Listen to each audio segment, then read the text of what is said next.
Hello good morning students. तो अभी आज हमने पुराने लेक्चर में क्या पढ़ा था ये आपको शायद याद हो। आई होप सो कि याद होगा आप सभी लोगों को। हमने वहाँ पे पढ़ा था न्यूक्लियस न्यूक्लियस पढ़ा था, साइटोप्लाज्म पढ़ा था, है ना। इसके बारे में हमने थॉरली स्टडी करी थी। ठीक, उसके पहले हमने कुछ बेसिक्स पढ़े थे, कुछ साइंटिस्ट पढ़े थे, वगैरह वगैरह, ये सारी चीज़। ठीक, मैं ये कहना चाहूँगी कि आप लोग इस सेशन में बने रहो ना, सारे सेशंस में। जैसे ही ये चैप्टर कंप्लीट होगा you will get one thing that is called OPN. OPN is 1 page notes. Okay, so ये पूरा चैप्टर ना आपको मैं 1 पेज में कंपाइल करके दूंगी। अगर आपको ये पूरा चैप्टर रिवाइज करने में 15 से 20 मिनट्स जा रहा है ना, सेल की बात कर रही हूँ सिर्फ मैं, तो आपको ये ओपीएन रिवाइज करने में मुश्किल से 3 से 5 मिनट जाएगा max to max with this OPN. ठीक, लेकिन यहाँ पर कंडीशन है, ऐसे ओपीएन नहीं समझ में आएगा। पहले तो ओपीएन की क्लास रखूँगी, ओपीएन समझाऊंगी कैसे पढ़ेंगे। दूसरी चीज़ है कि जब आपको आंसर फॉर्म करना आता है, ठीक है, एज आप लोग 9th स्टूडेंट हो तो आप में थ्योरी लिखना होता है। भाई नीट तो है नहीं ना कि एमसीक्यू आएगा, तो ये पता है एमसीक्यू के लिए बेस्ट है, मगर ये है कि यहाँ से आपका रिवीजन बहुत तगड़ा होता है। यहाँ से अगर रिवीजन हो गया और आपको आंसर फॉर्म करना आता है तो आप थ्योरी पेपर भी बहुत बढ़िया से निपटाओगे। ठीक है, अभी हम आगे पढ़ते हैं। आज हम पढ़ेंगे कुछ सेल ऑर्गेनेलीज के बारे में। देखो क्या होता है कि हमारी बॉडी में सेल क्या है, स्मॉलेस्ट है। ठीक, सेल स्मॉलेस्ट है। सेल के बाद क्या बनते हैं, टिश्यू बनते हैं। टिश्यू के बाद क्या बना, ऑर्गन बना, और फिर अल्टीमेटली हमारा ह्यूमन बॉडी बनता है ना। ऑर्गन सिस्टम भी है। ठीक है, ठीक। अब देखो हर, जैसे हमारी बॉडी के अंदर, ह्यूमन बॉडी के अंदर हम बात करें अगर, तो रेस्पिरेशन के लिए लंग्स प्रेजेंट है, सर्कुलेशन के लिए हार्ट है, डाइजेशन के लिए स्टमक है हमारा, है ना। ये सारी चीज़ मतलब हर एक का फंक्शन अपना अपना अलग है। सब ने अपना काम पकड़ रखा है, भाई मैं यही करूँगा, एक्स्ट्रा काम मेरे से नहीं होने वाला। ठीक है, तो सेल के अंदर भी तो कुछ होगा भाई। भाई सेल स्मॉलेस्ट है तो सेल के अंदर क्या हमने पढ़ा था, क्या न्यूक्लियस था जो उसका ब्रेन था, है ना, ये काम कर रहा था, ये सारी चीज़ों को कंट्रोल कर रहा था। तो ब्रेन के अलावा भी तो कुछ चीज़ें होंगी जो इसको फंक्शन करवाएंगी, जो भी चीज़ें। ठीक, तो यहाँ पर क्या है, ब्रेन से तुरंत शुरू होता है हमारा एक ऑर्गेनली जिसको हम कहते हैं एंडोप्लाज्मिक रेटिकुलम। भाई ऑर्गेनली का मतलब सिंपल वही है कि एक ऑर्गन की तरह काम कर रहा है, इसका कोई फंक्शन है। ठीक, ऑर्गेनली हमने सिर्फ सेल के लिए वर्ड बोला है और कुछ नहीं। तो यहाँ क्या आ गया, पहला आ गया एंडोप्लाज्मिक रेटिकुलम, उसके बाद आता है हमारा गोल्गी बॉडी। ठीक, तो आज हम इन दोनों की स्टडी थॉरली करेंगे। भाई ये तो आप सभी को पता ही है, cells are the building blocks of life. ठीक है, देखो समझना इज मोर इम्पॉर्टेंट, है ना। आपको स्लाइड में गो थ्रू करा दूं, रीड करा दूं, उससे मतलब नहीं है, वो तो बहुत सारे लोग करा देते हैं ना, वो आप खुद भी कर लोगे भाई, 9th स्टैंडर्ड है तो।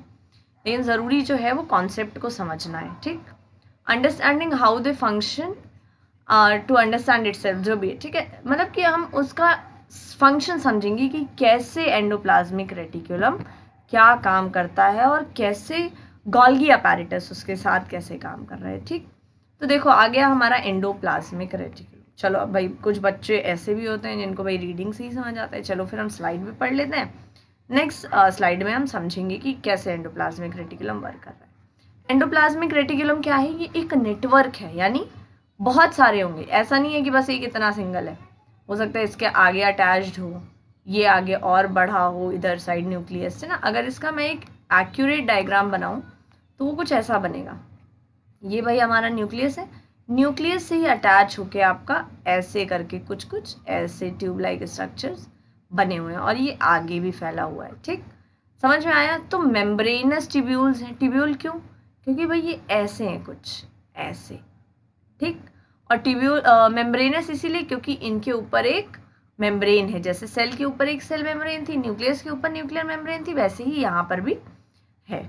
उसके बाद क्या कह रहा है, sac extend throughout the cytoplasm of the eukaryotic cell, कि ये यूकैरियोटिक सेल में सैक जैसे बने हुए हैं और एक के ऊपर एक साइटोप्लाज्म की तरफ फैले हुए हैं।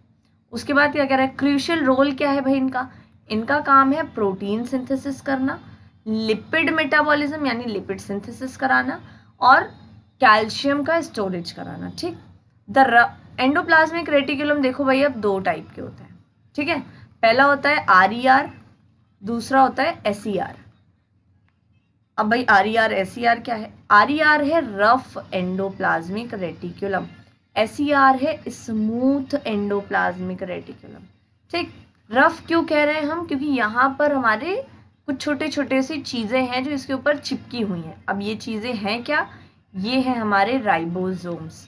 ठीक, राइबोसोम कहाँ बने हैं हमारे, ये भी पता होना चाहिए, ये बने हमारे न्यूक्लियस में। ठीक, देखो जितना आप सुनोगे ना बायो को उतना लर्न होगी, तो सुनने पे ज़्यादा गौर करिए। अभी आपको नोट्स वोट्स नहीं बनाने की ज़रूरत है, नोट्स यू विल गेट। ठीक, यहाँ पर क्या है, स्मूथ एंडोप्लाज्मिक रेटिकुलम। क्या है, स्मूथ एंडोप्लाज्मिक रेटिकुलम लिपिड का सिंथेसिस करेगा, और स्मूथ इसीलिए कहा गया क्योंकि यहाँ पर ये जो राइबोसोम्स है ना, ये नहीं है। ठीक, यहाँ पर है, और यहाँ पर राइबोसोम है, तो भाई इनका काम क्या है, ये क्या करेंगे, ये प्रोटीन बनाएंगे, प्रोटीन का सिंथेसिस करेंगे। आई होप सो कितना समझ में आया है सभी को, है ना। चलो अभी हम आगे बढ़ते हैं, अब हम फिगर से इसको समझेंगे। ये क्या है, न्यूक्लियस है हमारा, दिख रहा है हमें, न्यूक्लियोलस है और न्यूक्लियस है। ठीक, उसके बाद क्या है, देखो न्यूक्लियस से तुरंत जुड़ा हुआ है जो हमारा शुरू होता है, ये है एंडोप्लाज्मिक रेटिकुलम। ठीक, कौन सा वाला है, रफ एंडोप्लाज्मिक रेटिकुलम, क्योंकि ये याद रखना न्यूक्लियस से तुरंत जो शुरू हो रहा है ना, वो रफ एंडोप्लाज्मिक रेटिकुलम ही होगा। ठीक, और ये स्पेस जहाँ से शुरू हुआ है भाई, क्या हमने न्यूक्लियर मेम्ब्रेन में पढ़ा था कि वहाँ पर न्यूक्लियर पोर भी थे, तो मतलब यहाँ पर जगह है, उस जगह से क्या होगा आपका, यहाँ राइबोसोम्स बनेंगे, और ये राइबोसोम यहाँ आकर आगे ट्रांसफर हो जाएंगे और ये इस पर चिपक जाएंगे। ठीक, और ये राइबोसोम क्या कर लेंगे आगे जाके, प्रोटीन बना देंगे। ठीक है, तो इतना समझ आया होगा। अब है स्मूथ एंडोप्लाज्मिक रेटिकुलम। स्मूथ क्या बताया मैंने कि ट्यूब लाइक स्ट्रक्चर होता है, मेम्ब्रेनस है ना। और क्या है कि यहाँ पर जो रफ जो राइबोसोम है वो प्रेजेंट नहीं है ना। राइबोसोम्स क्या है, अब्सेंट है, राइबोसोम अब्सेंट है, तो इससे क्या हो गया कि यहाँ पर कोई भी प्रोटीन नहीं बनेगा। क्यों बनेगा भाई, प्रोटीन तो ऑलरेडी बन रहा है ना एक जगह, दूसरा काम क्यों, क्या भाई हमारा स्टमक डाइजेशन कर रहा है, तो क्या हार्ट भी डाइजेशन में पार्टिसिपेट करता है, नहीं करता तो नहीं है ना, कुछ लोगों का भाई हो सकता है, कुछ एक्सेप्शन ऐसा हो जाता है कभी कभी। ठीक है, तो यहाँ पर क्या होगा, यहाँ पर होगा लिपिड का सिंथेसिस, ये आप याद रखो, बहुत इजी है। RER protein, SER lipid. ठीक, बस इतनी सी दो चीज़ें फंक्शन याद रखने आपको एंडोप्लाज्मिक रेटिकुलम। अब हम आ गए हमारे नेक्स्ट ऑर्गेनेली, वो क्या है, वो है गोल्गी अपैरेटस। अब इसके बारे में देखो, एक चीज़ है जो यहाँ पे नहीं मेंशन हुई है, वो हम देखते हैं कि इसको किसने डिस्कवर किया। तो ये एक कैमिलियो गोल्गी नाम से एक साइंटिस्ट थे जिन्होंने इसको डिस्कवर किया, और उसके बाद ही इस ऑर्गेनेली का नाम गोल्गी अपैरेटस पड़ गया। अच्छा, गोल्गी अपैरेटस क्या है, ये स्टैक है। स्टैक मतलब जैसे होता है ना, बोरे एक के ऊपर एक लगाए जाते हैं, आपने देखा होगा कहीं। ठीक है, तो उसको कहते हैं स्टैक, कि एक के ऊपर एक लगाइए, जैसे सिक्के बहुत सारे रख दो ऐसे एक के ऊपर एक, तो इसको भी हम स्टैक कहेंगे। ठीक है, कैसे हैं ये, फ्लैटेंड है, मतलब ओवल नहीं है, ऐसे फ्लैट है। मेम्ब्रेनस है, मतलब इनके ऊपर भी मेम्ब्रेन है। दैट इज रिस्पॉन्सिबल फॉर, किसके लिए रिस्पॉन्सिबल है, modifying, sorting and packaging of protein और लिपिड, और उसका ट्रांसपोर्ट भी कराएंगे। भाई सीधा सा इसका एग्जाम्पल ले लो अच्छा वाला, अमेज़ॉन क्या है, एक साइट है जहाँ से हम कुछ भी ऑर्डर करते हैं। ठीक, ऑर्डर मतलब न्यूक्लियस। ठीक, वहाँ से क्या है, ऑर्डर आएगा कि भाई ये चीज़ें आपको करनी है। ठीक, अब भाई फैक्ट्री में यूनिट्स होते हैं जो अपना अपना काम करेंगे, अपना अपना सिंथेसिस करेंगे। तो फैक्ट्री ने RER SER को बोला भाई एक लोग प्रोटीन बना दो, एक लोग लिपिड बना दो। इन्होंने ये बना दिया। बनाने के बाद क्या हुआ भाई, अब इसको क्या करना है, पैक करना है, सॉर्ट करना है, फिर ट्रांसपोर्ट भी करना है ना। मतलब वही है, हमने कुछ ऑर्डर किया, कपड़े वपड़े बन गए हमारे एक फैक्ट्री में। उसके बाद कौन है भैया, हमारे सेल्स वाले भैया जी होते हैं ना, जो आते हैं बेल बजाते हैं, दोपहर में नींद खराब हो जाती है हम लोगों की, वही होता है ना, हमेशा दोपहर में ही आता है, मेरे साथ तो होता है ना। आते हैं, ये क्या करेंगे, अब भाई इनको मिलते हैं 1000 बैग मान लो जो इनको डिलीवर करने हैं, तो क्या ये 1000 को भाई पहला बैग जो आ गया, चलो ये जहाँ है हम वहीं जाएंगे, तो क्या वो यहाँ होगा तो ये इतनी दूर चल के आएंगे, और फिर पहला एक जो है वो ऑर्डर यहाँ पे है ना। तो क्या करते हैं, ये सॉर्ट करते हैं। सॉर्ट मतलब या तो फिर ये ABCD में सॉर्टिंग कर लेंगे कि नेम के वाइज कौन सा नेम पहले आ रहा है उस हिसाब से डिलीवरी कर देंगे, या फिर ये एड्रेस वाइज कर देंगे कि एड्रेस को सॉर्ट कर लिया, जो इन पे नियर बाय पहले पड़ रहा है उसको दे दिया, फिर दूसरे को गए, फिर ऐसे ऐसे करते चले गए। तो वही है कि गोल्गी अपैरेटस भी सॉर्टिंग करेगा, जो चीज़ों की कमी है उसको, जैसे पैक वैक भी तो करना पड़ता है, पैक करेगा, उसके बाद उसको जहाँ पे भी ट्रांसपोर्टेशन है, उसका फाइनल डेस्टिनेशन जहाँ है उसको छोड़ के आएगा। तो सेल्समैन की तरह कौन काम कर रहा है, हमारा गोल्गी काम कर रहा है। आई होप आपको इतना समझ में आया होगा। नेक्स्ट हम मूव करते हैं, नेक्स्ट स्लाइड पे देखते हैं क्या हो रहा है वहाँ पे। ठीक है, अब यहाँ हम देखेंगे गोल्गी अपैरेटस कैसा है। देखो गोल्गी अपैरेटस में ये वाला जो फेज होता है, ये कुछ कॉन्वेक्स मिरर देखा है ना आपने, वैसा होता है। कॉन्वेक्स मिरर ऐसा होता है कुछ, ठीक। तो ये कॉन्वेक्स फेस भी हम इसको कहते हैं, ठीक, या सिस फेस, ये दोनों एक ही नाम है, एक ही के लिए यूज़ की। यहाँ से क्या होता है कि हमें जिस भी चीज़ को पैक करना है, वो या तो प्रोटीन होगी या लिपिड होगी, उसको यहाँ से हम भेजेंगे। भेजने के बाद क्या है, देखो यहाँ ल्यूमेन है। ल्यूमेन का मतलब, ल्यूमेन बायो में कहीं भी आए वर्ड तो आप समझ जाओ इसका मतलब होता है गड्ढा, ठीक।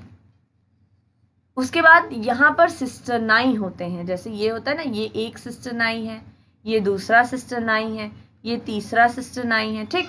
यहाँ देखो क्या है, वो वेसिकल है जिसको हमें ट्रांसपोर्ट कराना है ना। ये गया यहाँ पे, इसको इन्होंने पैक किया, मॉडिफाई किया, सॉर्ट किया, जो भी है, और इसको इस फेज से बाहर निकाल दिया। तो इस फेज से ये जब बाहर आया तो ये बन गया न्यूली फॉर्मिंग वेसिकल, मतलब इसके ऊपर एक कवरिंग चढ़ा दी, इसलिए हम इसको वेसिकल कहेंगे, ठीक। ये फेज, ये देखो ये साइड हमें कैसा दिख रहा है, क्या ये हमें साइड कुछ ऐसा दिख रहा है, और ऐसा कौन दिखता है, ऐसा दिखता है कॉनकेव मिरर, है ना, या कॉनकेव लेंस, कुछ भी कह लो, ठीक है। ये ऐसा दिख रहा है तो इसको हम ट्रांस फेज कहेंगे, और यहाँ से जो भी बनेगा वो आगे निकल आएगा। अब देखो हम पढ़ेंगे कि गोल्गी और ER एक साथ कैसे इंटरेक्ट कर रहे हैं। तो ये देखो दोनों भाई साथ काम करते हैं, भाई भाई वाला काम है, पहले थोड़ा तुम कर दो, आगे थोड़ा मैं कर दूंगा, ताकि मम्मी से डांट दोनों को ही ना पड़े, है ना। To ensure that protein and lipid are properly synthesize, ये दोनों सही तरीके से बने हैं, मॉडिफाई सही हुए, मतलब जो भी पैकिंग या जो भी चीज़ें बची थी वो सही से हुई, उसका ट्रांसपोर्टेशन भी सही से हुआ है। Protein are synthesized on the ribosome on the ER, कि भैया RER पर जो राइबोसोम प्रेजेंट था ना, प्रोटीन यही बना रहा है, समझ आया आपको।